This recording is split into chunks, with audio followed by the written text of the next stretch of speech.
माननीय बाचस्पति महोदय षोडश अर्थ आयोग सुपारिश को ग्रहण कर राज्यगुड़िक नीट केन्द्र सरकार टिकस 41% प्रदान करने निष्पत्ति नहीं मु आम यशस्वी प्रधानमंत्री श्री नरेंद्र मोदी जी को मोर आंतरिक अभिनंदन जनाऊँगी। द्वारा राज्यगुड़िक केन्द्रीय अनुदान प्रवाह निरंतर वृद्धि सहित आगामी वर्षगुड़िक आकलन अपेक्षा अधिक राशि प्राप्त होबार संभावना रही।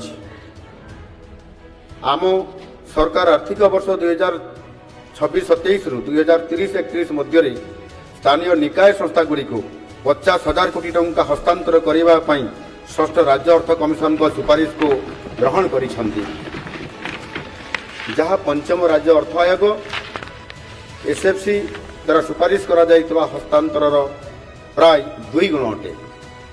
यह व्यतीत यही अवधि मध्य स्थानीय निकाय संस्थागुड़ी षोडश अर्थ आयोग सुपारिश अनुजाई 18,715 कोटी टंका हस्तांतर करा जिवो।